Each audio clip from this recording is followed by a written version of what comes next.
Bom dia, paz do Senhor Jesus. Bom dia, paz do Senhor Jesus. Não sai do vídeo se você entrou aqui por acaso. Clica, compartilha e aí fica com a gente para você ver o devocional. De repente você aprende mais da Bíblia, conhece o Senhor, né? Então vai ser bom para você. Se você já conhece, não se esquece de curtir e compartilhar com os amiguinhos. Amém? Vamos orar?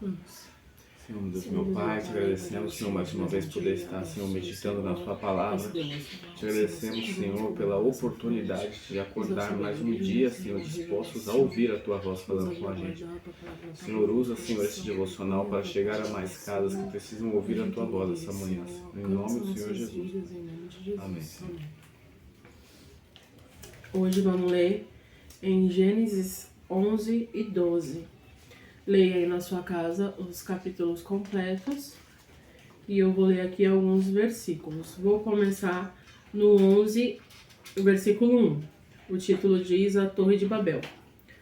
No mundo todo havia apenas uma língua, um só modo de falar. Saindo os homens do Oriente, encontraram uma planície em Sinear e ali se fixaram.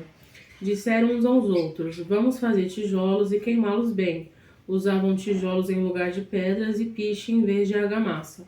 Depois disseram: vamos construir uma cidade com uma torre que alcance os céus.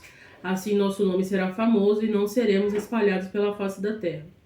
O Senhor desceu para ver a cidade e a torre que os homens estavam construindo. E disse o Senhor: eles são um só povo e falam uma só língua. E começaram a construir isso. Em breve nada poderá impedir o que planejam fazer. Venham, desçamos e confundamos a língua que falam, para que não entendam mais uns aos outros. Assim o Senhor os dispersou dali por toda a terra e pararam de construir a cidade. Por isso foi chamada Babel, porque ali o Senhor confundiu a língua de todo o mundo. Dali o Senhor os espalhou por toda a terra. Essa história aí bem conhecida, né? E interessante porque o mundo todo falava apenas uma língua e de repente tiveram uma ideia: vamos vamos construir uma cidade e fazer uma torre. Mas o plano deles não era um plano bom aos olhos do Senhor, porque eles foram gananciosos, né? Eles tiveram planos humanos, né? Planos dos próprios coração. Sim. Queriam ficar famosos, né? Então Deus não viu aquilo com bons olhos. Se eles tivessem pensado, vamos fazer isso para chegar mais perto do Senhor, mas não, era para a glória deles, não para a glória de Deus. Sim. Então Deus teve que interferir, né? Parar aquela construção, porque a ganância do homem, né? Foi maior. Porque eles queriam ficar famosos através dessa construção. Então, às vezes Deus ele interfere, né, nas nossas decisões por conta da nossa ganância. Então, muitas das vezes temos que pensar se o que fazemos é para a glória de Deus ou não. Exatamente. Isso vai glorificar a Deus? Isso é da vontade de Deus? Isso realmente é para a glória de Deus ou é para a minha glória? Isso vai agradar a Deus, né? Então, sempre que você for fazer algo, pense nisso, né?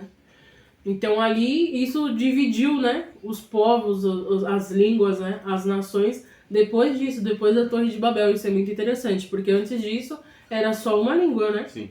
Então, depois disso, aconteceu aí essa divisão de línguas. Quer falar alguma coisa? Aqui não, só essa parte dos 6 que eles falam, vejam, vejam, disse o Senhor. Né, que ele é tão impactante para ele aquela situação que ele chama, né? Ele fala, vejam, o Senhor tá, vejam também? E disse o Senhor, os 6? E disse o Senhor. E disse o Senhor.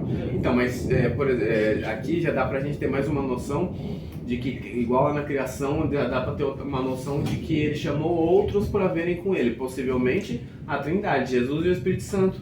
Né? Aquilo foi tão impactante que ele falou, venham e vejam isso. Né? Tipo, olha que absurdo. Venham e desçamos. Exatamente. Já tá chamando. Ele desceu pessoalmente, né? Que o Sim. S é maiúsculo, então é o próprio Senhor que ele desce na terra. Sim. E aí a gente sabe que quando o Senhor ele vem pessoalmente resolver é porque a treta é grande. Né? É algo que realmente não agradou ele. Ou agradou demais e ele veio falar com alguém, ou não agradou zero e ele veio resolver pessoalmente. É verdade. Então vamos continuar. Aqui também eu achei interessante, só pra deixar relatado aqui da descendência de Sem. Lembrando que a descendência de Sem, né, é um filho de Noé, no qual ele abençoou, né?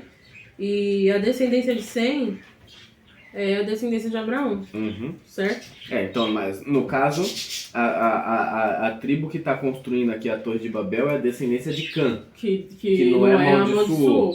E mais pra frente, você vai falar então da descendência de Abraão, que vem da descendência de Sem, que Noé abençoou. Isso. Certo. E aí eu vou contar, vou relatar aqui a descendência de Abraão, então, a partir do 26. Continuando no 11, 26. Aos 70 anos, Terá havia gerado Abraão, Naor e Harã. Essa é a história da família de Terá. Terá gerou Abraão, Naor e Harã. E Harã gerou Ló. Harã morreu em Ur dos Caldeus, sua terra natal, quando ainda vivia Terá, seu pai. Tanto Abrão como Naor casaram-se. O nome da mulher de Abrão era Sarai, e o nome da mulher de Naor era Milca. Esta era filha de Harã, pai de Milca e de Isca. Ora, Sarai era estéril, não tinha filhos. Terá tomou seu filho Abrão, seu neto Ló, filho de Harã, e sua nora Sarai, mulher de seu filho Abrão. E juntos partiram de Ur dos Caldeus para Canaã.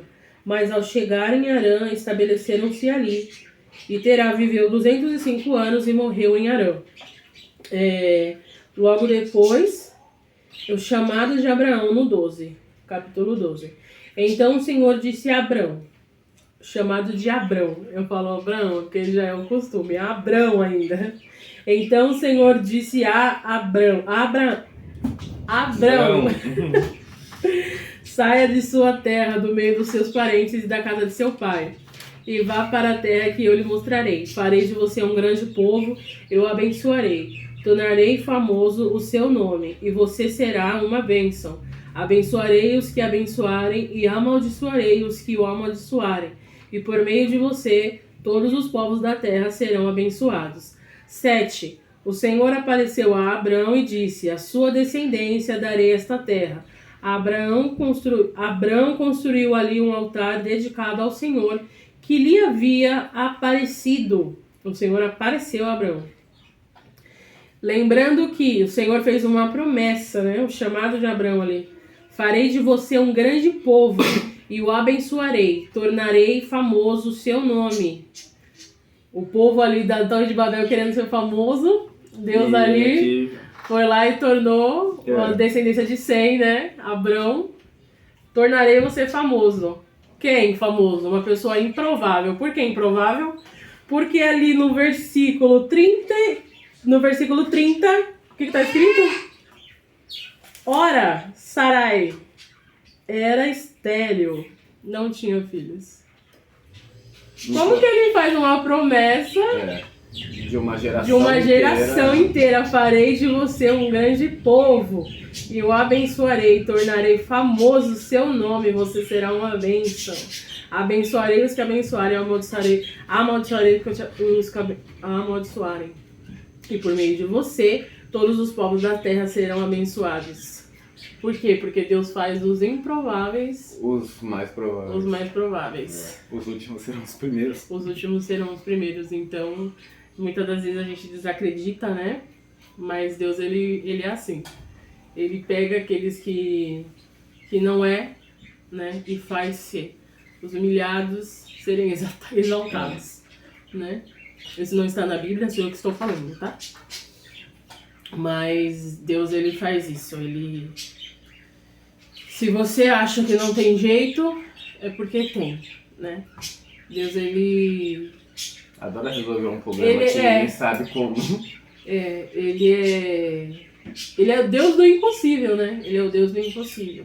Deus de improbabilidades. É que esse é o cenário dele, né? A gente que que não tá acostumado com essas coisas, É. né?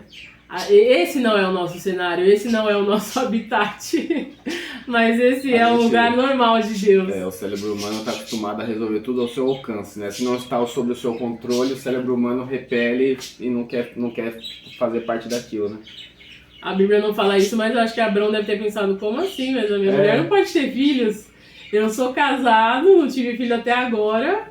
A minha mulher não pode ter filho. Como que Deus fala pra mim que eu vou ser pai de nações?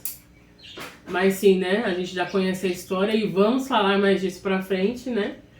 Mas queria relatar aqui também que Terá, pai de Abraão, ele queria chegar num objetivo, né? Que era Canaã. Certo. Mas ali ele parou na terra de Harã e morreu, né? Muitas das vezes a gente tem um objetivo de chegar num lugar, às vezes até uma promessa, né? Às vezes a gente tem um objetivo, uma promessa, um destino e paramos antes, né? Por quê? Porque muitas das vezes o cenário nos engana, né? As circunstâncias nos enganam.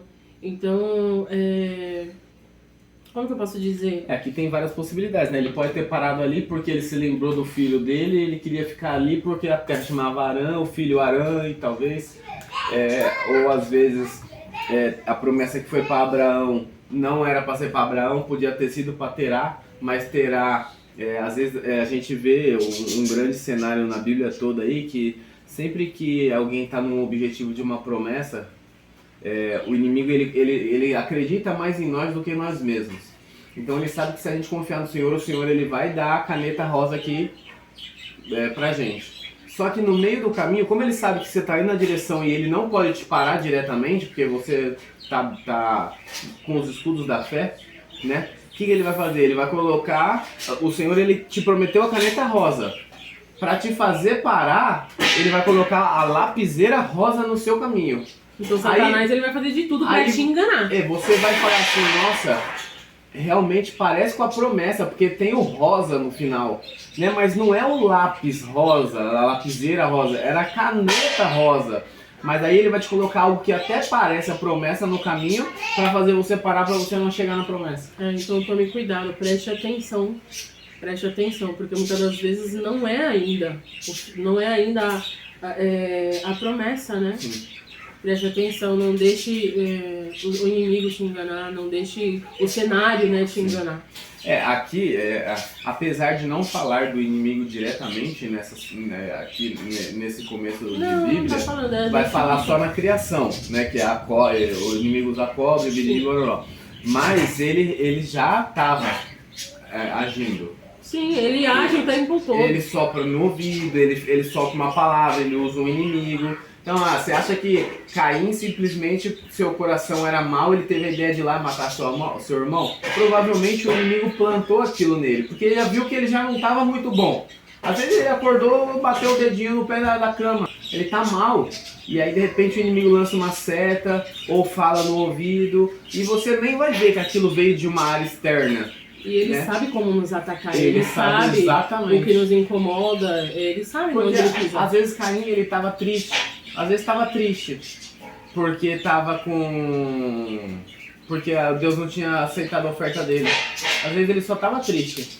E aí o inimigo solta isso, ele pegou naquela área da tristeza, por isso que a Bíblia vai falar que ele é o inimigo das nossas almas, onde estão nossas fraquezas. Não, os nossos sentimentos. Né, os nossos sentimentos, tanto bom quanto na alma que a gente sente. Né? Então, às vezes pode ser isso. Né? Sim.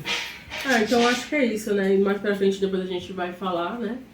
Do restante da história de Abraão, que logo vai ser Abraão.